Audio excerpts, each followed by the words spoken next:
கேரளாவினுடைய வடக்கு பகுதி மலபாரிலே போய் கர்த்தருடைய ஊழியத்தை செய்தார்கள். இவருக்கு 3.5 வயதில் போலியோ வந்து தன்னுடைய 2 முழங்கால்களும் அந்த முட்டி 2ம் வளைந்து போனது. நேராக நடக்க முடியாது.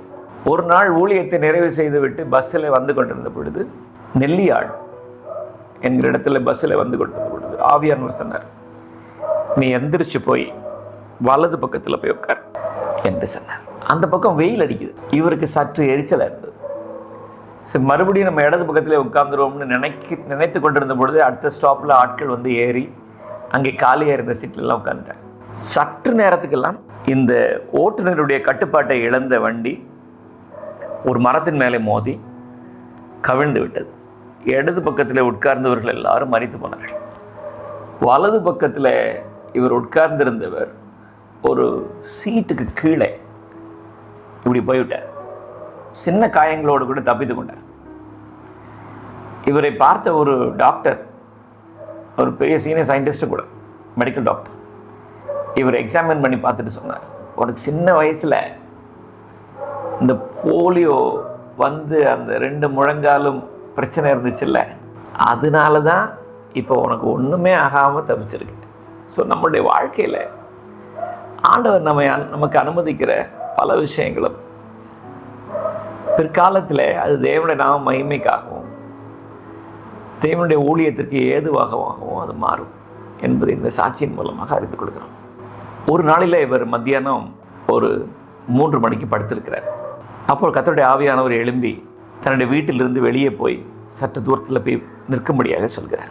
இவர் எழும்பி போகிற பொழுது அங்கே ஒரு தமிழ்நாட்டிலிருந்து போன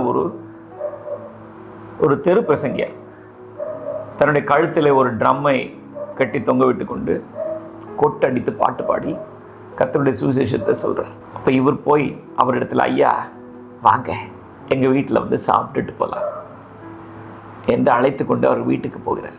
நான் வரமாட்டேன் என்று அவர் சொன்னாலும் அவரை வருந்தி அழைத்து கொண்டு போய் வீட்டில் கொண்டு போய் அவரை உட்கார வைத்து வயிறார அவருக்கு உணவு கொடுத்திருக்கிறார்கள். அவர் சாப்பிட்டு முடித்து விட்டு அவர் சொல்லியிருக்கிறார், ஜீவிக்கிற ஆண்டவரால் நீயும் உன் மனைவியும் ஆசீர்வதிக்கப்படுவாய் என்று சொல்லிவிட்டு அவர் ஜெபிக்க தொடங்கும் போது அவர் சொல்கிறார், ஆண்டவரே, இந்த குடும்பத்தில் 5 பேர் இருக்கிறார்கள், 4 சகோதரர்கள் இருக்கிறார்கள், இவர்களுக்கு ஒருவருக்கும் ஒரு ஆண் சந்ததியும் இல்லை, இவர்களுக்கு ஒரு ஆண் சந்ததியை கொடும் தகப்பனே என்று சொல்லி தன்னுடைய 2 கரங்களையும் இவர்கள் 2 பேர் மேலேயும் வைத்து ஜெபித்தார். இவங்க மூத்த அண்ணனுக்கு 2 பொண்ணு, அதுக்கு அடுத்த அண்ணனுக்கு 2 பொண்ணு, அக்காவுக்கு 1 பொண்ணு, இவருக்கு 1 பொண்ணு, இப்படி எல்லாம் பெண் மக்கள் தான் அந்த வீட்டில். இவர் ஜெபித்து விட்டு போன பிறகு இந்த எல்லா வீட்டிலையும் ஒவ்வொரு ஆண் சந்ததி பிறந்துருச்சு, மூத்த அண்ணனை தவிர. ஆண்டவர் இவர் மூலமாய் செய்திருக்கிற கிரியைகள் அதிகம். அவர் சொல்கிறார், எப்பொழுதும் அழுகின்ற கண்கள், நேசிக்கிற இருதயம், மற்றவர்களை விமர்சிக்காத மனது, இது இருந்துச்சுன்னா எழுப்புதல் நிச்சயமாக வரும். அழுகிற கண்கள், நேசிக்கிற இருதயம், மற்றவர்களை விமர்சிக்காத மனது இருந்தால் எழுப்புதல் நிச்சயமாக வரும். ஒரு நாள் தன்னுடைய வீட்டில் இருக்கிறார், எடமண்டில் இருக்கிறார். அப்போ ஆவியானவர் சொல்கிறார், நீ எழும்பி இந்த புனலூரில் இருக்கிற பெத்தேல் பைபிள் காலேஜுக்கு போய் அங்கே ஜாய் என்று பெயரில் அழைக்கப்படுகிற ஒரு ஆசிரியர் இருக்கிறார், அவரை போய் சந்தி என்று ஆவியானவர் சொன்ன உடனே அடுத்த நாள் காலையில் இவங்க வீட்டுக்கு போகிறார். ஜாய் வீட்டுக்கு போன பாஸ்டர் ஜாய் அந்த பைபிள் காலேஜ் டீச்சர் அவரிடத்தில் அவங்க வீட்டுக்கு போன உடனே அவர் இவரை அன்போடு வரவேற்று அவரிடத்தில் கேட்கிறார். சற்றும் அறிமுகம் இல்லாத நபர், என்ன போய் உங்களை பார்க்க சொல்லி ஆவியானவர் சொல்லியிருக்கிறார், உங்களுக்கு எனக்கு என்கிட்ட என்ன சொல்கிறதுக்கு இருக்கு என்று கேட்ட பொழுது தன்னுடைய மனைவியை அழைத்து சொல்கிறார், நம்முடைய உயர் படிப்புக்கு மேல் படிப்புக்காக நாம் வெளியே போக வேண்டும், ஆனால் இப்போ ஒரு ஊழியத்தை ஆண்டவர் தந்திருக்கிறார், இந்த ஊழியத்தை யார்கிட்டையாவது கொடுத்துட்டு போகணும் என்கிற ஒரு பாரம் எனக்குள் இருந்துக்கிட்டே இருக்கிறது, அதற்கான நபரை தேடிக்கொண்டு நாங்கள் ஜெபித்து கொண்டிருக்கிறோம், ஒருவேளை ஆண்டவர் உங்களை அதற்காகத்தான் அழைத்திருப்பார். என்னவென்றால் புனலூரில் ஒரு மனநோய் மருத்துவமனை இருக்குது. அதில் அநேக பேஷண்ட்ஸை வந்து சங்கிலிகளினால கட்டி செல்லுல எல்லாம் அடைச்சி பூட்டியிருப்பாங்க. இங்கே இருக்கிற சேப்பலில் எல்லா நாள் காலையிலையும் ஆராதனை நடத்தும். இதுதான் இவங்க செஞ்சிட்டு இருக்கிற வேலை, இந்த குடும்பம் செஞ்சிட்டு இருக்க வேலை. இப்போ நாங்கள் மேல் படிப்புக்கு போகிறதுக்காக ஒரு மாற்று நபரை தேடுகிறோம். நீங்கள் வாங்க எங்கள் கூட சேர்ந்து 2 பேரும் அங்கே போனாங்க. போன உடனே பாஸ்டர் ஜாய் ஒரு போதகர் இடத்துல பார்த்து ஒரு பாட்டு பாட சொன்னார். ஒரு நல்ல ஒரு அழகான ஒரு பாடலை பாடியிருக்கிறார். அவர் ஒரு பிரசங்கம் செய்திருக்கிறார், ஜெபம் செய்து நிறைவு செய்தார்கள். அடுத்த நாள் அங்கே போனார்கள். போன பொழுது அந்த மனநோய் மருத்துவமனையில் இருக்கிறவங்க, நேற்று பாட்டு பாட வந்தவரை எங்க என்று கேட்கிறார்கள். அவர் வந்து பாட்டு பாடாமல் நீங்கள் பிரசங்கம் பண்ண வேண்டாம்னு அந்த மனநோய் மருத்துவமனையில் இருக்கிற இன்பேஷன்ஸ் எல்லாம் சொல்லிவிட்டாங்க. இவரை தேடி கண்டுபிடிச்சி மறுபடியும் இவர் வந்து பாட்டு பாடி பிரசங்கம்லாம் பண்ணி முடிச்சுட்டு அடுத்த நாள் முதல்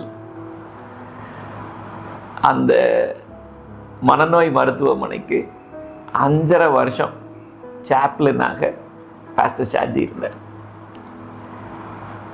ஒரு நாள் ஒரு பையன் வந்து கேட்குறான், நான் ஒரு பாட்டு பாடட்டுமா என்று கேட்கிறேன்.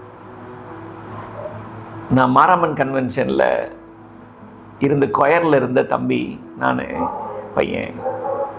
ஆனால் என்னோடய மனமேட்டிமையினால் இப்படி கிறுக்கு பிடிச்சி இந்த ஆஸ்பத்திரியில் வந்து இருக்கிறேன். ஆனால் 2 நாளைக்கு முன்பு இவர் போய் பார்க்கிற பொழுது அந்த தம்பி அவனை செல்லில் போட்டு பூட்டியிருக்கிறாங்க. ஒரு இரும்பு கட்டில் எடுத்து அவன் வளைத்து கொண்டிருக்கிறான். அப்போ மிகவும் சாந்தமாய் அந்த கதவை திறந்து உள்ளே போய், தம்பி ஜினோ அந்த கட்டில் கிழவையே என்று சொல்லி அவன் சாந்தமாக கீழே வைத்தான். அவனை கட்டி பிடித்து அவன் மேல் கண்ணீர் சொட்ட சொட்ட அவன் மேல் விழ அவனுக்காக ஜெபித்தார். அந்த ஜெபத்தின் இறுதியில் அவரிடத்தில் சொன்னார், இன்றைக்கு நீ டிஸ்சார்ஜ் ஆகி வீட்டுக்கு போயிடுவார்.